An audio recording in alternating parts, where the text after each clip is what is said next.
दोस्तों, दुनिया में इस वक्त कहीं पे इस तरह नहीं हो रहा जिस तरह पाकिस्तान में हो रहा है। मुझे ऐसे लगता है कि शायद ये दुनिया की अनोखी मिसाल है। हम 18 पाकिस्तान के जो एफसी के जवान हैं वो शहीद हो गए हैं, और पाकिस्तान की जो inter services public relation ISPR के मुताबिक डिस्ट्रिक्ट कल्लात बलोचिस्तान के अंदर, और ये लार्जली मेरा ख्याल है कि बलोच मिलिटेंट ऑर्गेनाइजेशन जो हैं उन्होंने ये किया है।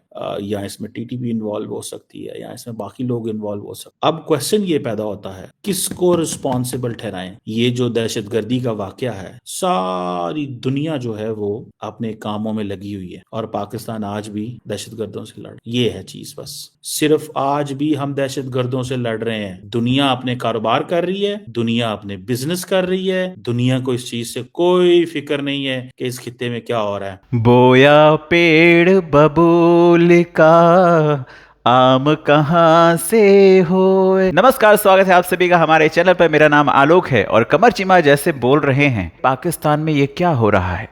वही हो रहा है जो आपने बोया था, वही हो रहा है। अब आप काट रहे हो। पहले आप ये पूरा वीडियो देखिए, उसके बाद बात करते हैं। और हम किससे लड़ रहे हैं? हम दहशतगर्दों। हमें कोई समझ नहीं आ रही किधर जाना है, क्या करना। पाकिस्तान के अंदर इतने इतने बड़े वाकयात हो जाते हैं, पाकिस्तान के अंदर कभी डिबेट ही नहीं हुई, कभी डिबेट ट्रिगर ही नहीं की कि यार किसको रिस्पॉन्सिबल ठहराएं। अब तो डोनाल्ड ट्रंप ने भी कह दिया है कि अफगानिस्तान के पास जो $7 अरब का असला पड़ा हुआ है, वो असला जो अमरीका छोड़ गया था, वो असला किधर इस्तेमाल हो रहा है? ये वही असला है जो आए रोज पाकिस्तान के खिलाफ इस्तेमाल होता है। क्या हम इन बातों का हम किसी से जवाब मांग सकते हैं, या क्या इस पे बहस कर सकते हैं? क्या दुनिया के अंदर इतने थिंक टैंक्स हैं, इतने मीडिया हाउसेस हैं, इतने टीवी नेटवर्क्स हैं, इतने डिजिटल प्लेटफॉर्म्स हैं, क्योंकि कोई है पाकिस्तान का ऐसा स्ट्रॉन्ग एडवोकेट जो इस चीज के ऊपर बात कर सकता हो? Is there anyone who can speak for Pakistan? Political parties बोलती हैं तब जब हुकूमत में हो, वो अपोजिशन में हो तो वो कहते हैं ये तो तुम्हारा मसला ही नहीं है, ये तो मसले किसी और, ये तो फौज जाने, ये तो लॉ इन्फोर्समेंट जाने, ये तो पुलिस जाने, हमने इनसे क्या लेना देना। Prime minister, president, interior minister, chief minister की स्टेटमेंट आ गई एंड फिर खामोशी हो गई। अब ये जो बलोच लिबरेशन आर्मी है जिन्होंने ये सारा काम किया है, इनके पास कहां से पैसा आता है? How do they get money? How do they get this supply chain? ये सप्लाई चेन कहां से है? एक आम शहरी को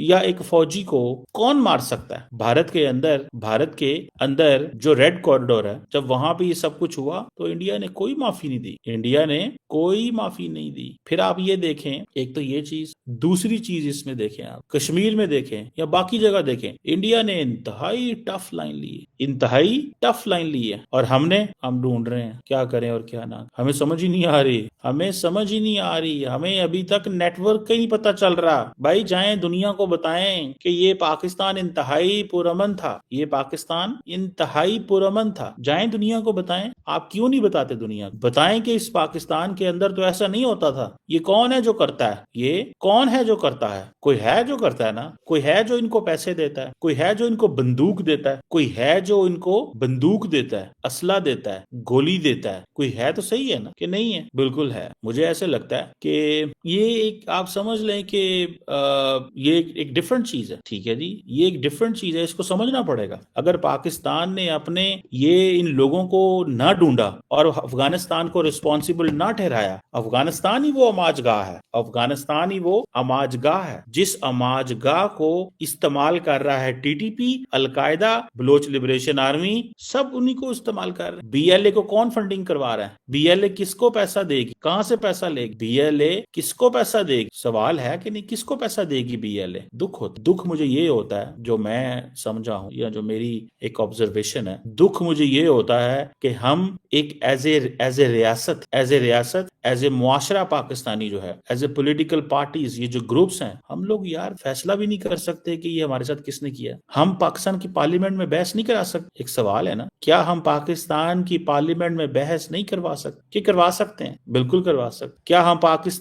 क्या हमारे पास इतने पैसे भी नहीं है कि हम लंदन में, पेरिस में, बेल्जियम में, अमेरिका में इन इश्यूज के ऊपर डिस्कशंस करवा सके, कॉन्फ्रेंसेस करवा सके? मतलब हमारे लिए ठीक है जी, मतलब हमारे लिए ये की चीज कितनी शर्मिंदगी वाली बात है कि हमारे कॉज को कोई डिफेंड करने को भी तैयार नहीं है, हमारे कॉज को कोई डिफेंड करने को भी तैयार नहीं है, हमारी बात ही नहीं होती, यानी कि हमारा केस ही नहीं लड़ा जा रहा यार, हमारा केस ही नहीं लड़ा जा रहा। अजीब बात है कि हमारा केस भी नहीं लड़ा जाता। दुख की बात, बहुत दुख की बात, अफसोस, अनफॉर्चुनेट दुख की बात है कि हमारा केस ही नहीं है, कि लोगों को हमारे केस की समझ ही नहीं है। क्या लोगों को हमारे केस की समझ नहीं है कि इस मुल्क में क्या यार हम कर रहे हैं और क्या हो रहा है और किस तरह हो रहा है। बहुत अफसोस। और पाकिस्तान की पार्लियामेंट में कभी आप ये बहस ना सुनेंगे, कभी बहस ना सुनेंगे कि ये कौन कर रहा है। बस वो इस बात पे छोड़ देंगे जी फौज के जाने, फौज को पता है, फौज ने करना है, पुलिस ने करना है, लॉ एनफोर्समेंट ने करना है, ये उनके मसले, हमें नहीं पता। मैं तो ये समझता हूँ कि पाकिस्तान को सारी की सारी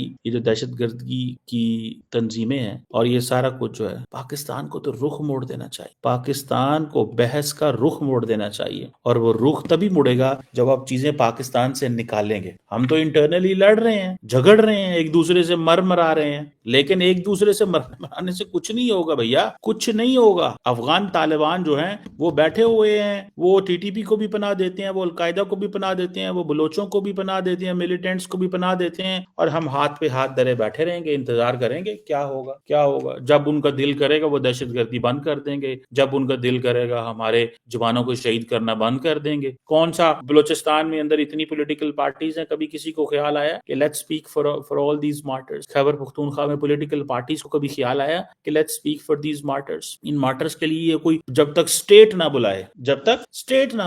तो दास्तान तो बहुत दर्द भरी है पाकिस्तानियों की, खास तौर पर कमर चीमा साहब एक ज़माने में हुआ करते थे कि ये भारत को उल्टा सीधा बोलते थे, आज भी बोलते हैं। अभी टीवी चैनल पर चले जाए फिर देखिए क्या ज़ुबान निकलती है। तो पाकिस्तानियों को तो सबसे पहले इस मानसिकता से बाहर निकलना पड़ेगा कि उनका दुश्मन जो है वो भारत है। तुम्हारे दुश्मन तुमने घर में पाल रखे हैं, और क्यों पाल रखे हैं पता है? इसका इस्तेमाल करने के लिए। लेकिन जब तक पैसा जा रहा था ये लोग शांत बैठे थे, और आज ये लोग शांत नहीं है। और जो बात आप कर रहे हैं बलूचिस्तान की ना, बलूचिस्तान को आपने कैद में रखा हुआ है ना, आज़ाद कर दो ना बलूचिस्तान वालों को, है ना। जब तुम उनके लिए कुछ करोगे नहीं, उन पर कब्जा कर कर बैठोगे, उनकी बहन बेटियों के साथ रेप करोगे जो तुम्हारे सैनिक। अच्छा वैसे एक बात मैं बोलूं कि सैनिकों को मैंने लिखा हुआ है कि 72 हूर से मिलवाया। किसी भी देश के सैनिक क्यों ना हो, उनकी इज्जत करनी चाहिए, हमें भी करनी चाहिए, ऐसी बात नहीं है। अगर वो इज्जत के लायक होते तो। इनकी जो आर्मी है ना, ये इन्होंने बांग्लादेश में क्या करा था, इन्होंने अभी बलूचिस्तान वगैरह के एरिया में क्या करते हैं, जितने हिंदू परिवार वहां रहते हैं उनकी बहन बेटियों के साथ ये गलत करते हैं, और इसीलिए ये इज्जत के लायक नहीं है। समझ रहे हैं? वरना तो जाहिर सी बात है यार, मुझे लगता है कि सेना किसी देश के कहे कितने भी घटिया देश क्यों ना हो, बट उनकी इज्जत करनी चाहिए क्योंकि वो अपने देश के लिए लड़ते हैं।